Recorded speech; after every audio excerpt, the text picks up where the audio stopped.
Great morning friends, welcome to the Friday Fusion Fact. अगर हार मानो नहीं तो कोशिश बेकार नहीं होती, कोशिश करने वालों की हार नहीं होती। फ्रेंड्स, अगर आप आपके लाइफ के सबसे बुरे और डिफिकल्ट फेस में से पास हो रहे हो, हालातों से फ्रस्ट्रेट और दुखी हो रहे हो, फेलियर को रिपीटेडली एक्सपीरियंस कर रहे हो, आपका लक्ष्य आपको दूर दिखाई दे पड़ रहा है, लक्ष्य पाने की उम्मीद आप खो चुके हो कि ये सक्सेस मैं हासिल नहीं कर पाऊंगा और ये मैं अचीव नहीं कर पाऊंगा, ये आपकी बिलीफ सिस्टम में आ चुका है और लोग भी ये कर रहे हैं कि ये आप अचीव नहीं कर पाओगे, तो ये वीडियो आपको गलत साबित कर देगा और आपको बहुत ही हिम्मत देगा और बहुत आगे बढ़ने के लिए बहुत बड़ी लर्निंग देगा। Guys, I am talking about a person at one point of time he was completely failure in his life, met with all kind of disaster, cruel father, extreme poverty, early death of his mother, girlfriend and his 3 sons, failed in his career, failed in his business and all kind of failure. But his ability to bounce back in the toughest situation and going ahead in the life had brought the real success at the end.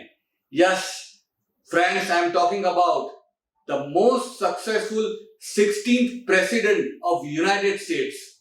Guys, हमने Abraham Lincoln की story बहुत बार शायद college और school में पढ़ी होगी, बहुत बार हमने उनके आर्टिकल्स पढ़े होंगे, लेकिन क्या हमने उनकी लाइफ की रियल लर्निंग्स अपने लाइफ में ली? हमने उनकी स्किल्स और एबिलिटी को क्या हमने नजर में रखा? नहीं। तो दोस्तों, आज एक बार और हम उनकी लाइफ के सबसे अहम पहलू को देखेंगे और उनकी लाइफ की रियल लर्निंग्स को अपने लाइफ में इंप्लीमेंट करने की कोशिश करेंगे। अब्राहम का जन्म सन 1809 में अमेरिका के केंटकी स्टेट में हुआ था। पिता का नाम थॉमस, माता का नाम नैन्सी और बहन का नाम सारा लिंकन था। उनके भाई की मृत्यु बचपन में ही हो गई थी। परिवार बहुत ही गरीब था। उनके पिताजी एक किसान थे। अब्राहम के जन्म के बाद 2 साल ही बाद जमीन के विवाद के कारण उनको वो जगह छोड़नी पड़ी। फिर वहां से 13 किलोमीटर दूर 1812 में क्नॉब ग्रीक फार्म पे आके उनका परिवार बस गया। वहां पे फिर से खेती चालू की, लेकिन अफसोस वो जगह भी उनको छोड़नी पड़ी। 1816 में उनका परिवार इंडियाना के कोहियो रिवर पे आके बस गया और घने जंगल में उन्होंने खेती चालू की। आज भी उनको उनके घर और खेती को एक स्मारक के रूप में रखा गया है। अब्राहम खेतों में काम करके उनके पिताजी को मदद करते थे। पिताजी कभी नहीं चाहते थे कि अब्राहम पढ़ाई लिखाई करे। इस वजह से न चाहते हुए भी अब्राहम को पढ़ाई लिखाई बंद करनी पड़ी, लेकिन उनको पढ़ाई लिखाई का इतना बड़ा शौक था कि जब भी वक्त मिलता वो दोस्तों से किताब लेके पढ़ाई करते थे। अब्राहम जब 9 साल के थे तब उनकी माँ का देहांत हुआ और घर की सारी जवाबदारी उनकी बड़ी बहन पे आ गई। तब बड़ी बहन की उम्र सिर्फ 11 साल की थी। 1 साल के बाद अब्राहम के पिताजी ने दूसरी शादी की और उसका नाम था सारा बुश जॉनसन। उनको पहले से ही 3 संतान थे। अब्राहम की सौतेली माँ अब्राहम को बहुत ही प्यार करती थी। अब्राहम को कभी भी माँ की कमी महसूस न करने दी और अब्राहम को वो पढ़ाई लिखाई में भी बहुत ही मदद कर रही थी। अब्राहम अपनी सौतेली माँ को बहुत मानते थे। प्रेसिडेंट बनने के बाद एक इंटरव्यू में उन्होंने बताया, आज वो जो कुछ भी है उनका पूरा श्रेय वो अपनी माँ को देते हैं। अपने खर्च निकालने के लिए अब्राहम ने एक नाव बनाई और नौका वाहक बन करके लोगों को और लोगों के सामान को नदी के एक किनारे से दूसरे किनारे पर ले जाते थे। साथ में वो खेतों में और दुकान में काम करते थे। स्कूल और कॉलेज में जाए बिना ही अब्राहम ने लॉ की पढ़ाई चालू कर दी। अब्राहम को मालूम पड़ा कि नदी के उस पार रिटायर्ड जज रहते हैं और उनके पास लॉ की सारी किताबें हैं। अब्राहम ने वहां जाकर उन्हें रिक्वेस्ट की और किताबें पढ़ने की अनुमति मांगी। जज ने अब्राहम का कमिटमेंट और पढ़ने की लगन देखते हुए अब्राहम को सब किताबें पढ़ने की अनुमति दी। बदले में घर का पूरा काम करने की शर्त रखी, जो अब्राहम ने खुशी खुशी स्वीकार की। कुछ समय बाद एक गांव में अब्राहम को पोस्ट मास्टर की नौकरी मिली। वहां से लोग उन्हें पहचानने लगे और लोग उन्हें सम्मान देने लगे। स्थानीय लोगों की परेशानी को देखते हुए अब्राहम ने राजनीति में प्रवेश करने का सोचा। उस समय अमेरिका में गुलामी प्रथा उसके शिखर पे थी। गुलामों के ऊपर अत्याचार के वो सख्त विरोधी और उसके नफरत करते थे। वो दास प्रथा को खत्म करने की सोच रहे थे। इस हिसाब से उन्होंने राजनीति में जाने का फैसला किया और विधायक का चुनाव लड़ा। लेकिन अफसोस, अब्राहम को चुनाव में कारमी हार का सामना करना पड़ा। इधर चुनाव लड़ने के लिए अब्राहम को पोस्ट मास्टर की जॉब छोड़नी पड़ी, जिससे वो पैसों की बहुत बड़ी कमी महसूस करने लगे। 24 साल की उम्र में उन्हें रॉटलेट नाम की एक लड़की से प्यार हुआ।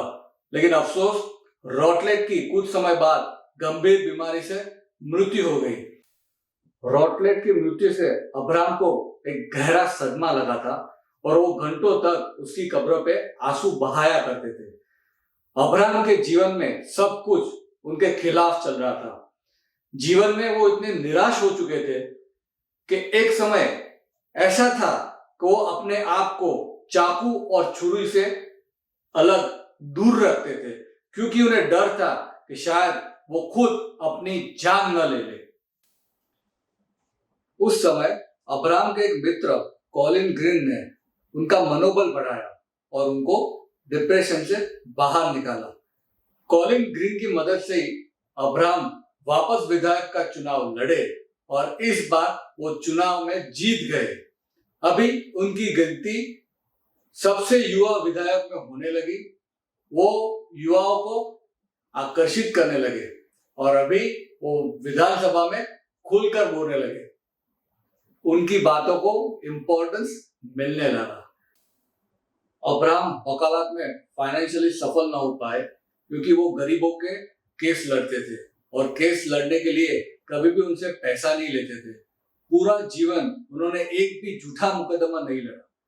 अब्राहम अपनी honesty, fairness, shrewdness, practical common sense और सेवावृत्ति के कारण एक बहुत ही फेमस और डिस्टिंग्विश वकील की ख्याति पा चुके थे। अपने 20 साल के वकालत के करियर के दरमियान उनकी बहुत सारी कहानियां उनकी ईमानदारी और सज्जनता की गवाही देती है। एक प्रसंग, एक रोगी महिला की जमीन कुछ गुंडों ने हड़प ली। अब्राहम और उनकी सहयोगी वकील ने कोर्ट में मुकदमा दाखिल किया और जज ने 15 ही मिनट में वो जमीन महिला को वापस देने का फैसला दिया। महिला ने खुश होकर अब्राहम को फीस ऑफर की, लेकिन अब्राहम ने वो फीस नहीं ली।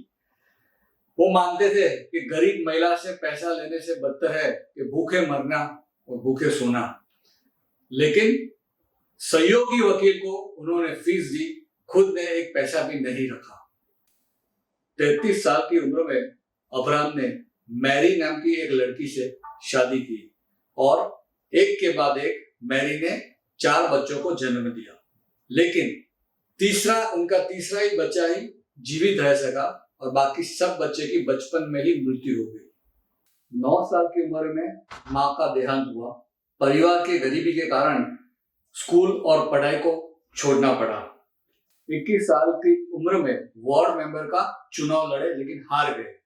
22 साल की उम्र में अपनी प्रेमिका का देहांत हुआ। 24 साल की उम्र में बिजनेस शुरू किया, फेल हुए, बंद करना पड़ा। 27 साल की उम्र में नर्वस ब्रेकडाउन, डिप्रेशन का शिकार हुए। 31 साल की उम्र में स्टेट रजिस्टर का चुनाव लड़ा, हार गए। 32 साल की उम्र में वापस बिजनेस शुरू किया, हार गए। अपने 3 बच्चों को गुमाना पड़ा। 40 साल की उम्र में कांग्रेस के लिए चुनाव लड़ा, हार गए। 46 साल की उम्र में वापस कोशिश की, हार गए। 48 साल की उम्र में वाइस प्रेसिडेंट का चुनाव लड़ा, लेकिन हार गए। 51 साल की उम्र में प्रेसिडेंट का चुनाव लड़ा और 1860 में अमेरिका के 16वें राष्ट्रपति बने। कदम कदम पर ठोकर खाने वाले अब्राहम लिंकन को आखिर में एक बहुत बड़ी सफलता मिली। Nobody have ever thought that this man is going to be a president of United States and will conquer the White House. क्या इनके रास्ते पे फूल बिछाए गए थे? क्या लोग हर मोड़ पे उनके साथ थे? क्या वो जो सोचते गए वही होता गया? क्या किस्मत हर मोड़ पे उनके साथ दिया? क्या कभी उन्होंने क्विट करने का नहीं सोचा? इतने चुनाव हारने के बाद क्या लोगों ने उन्हें नहीं कहा होगा कि भाई ये काम तू मत कर, तू ये काम के लिए नहीं बना हुआ है?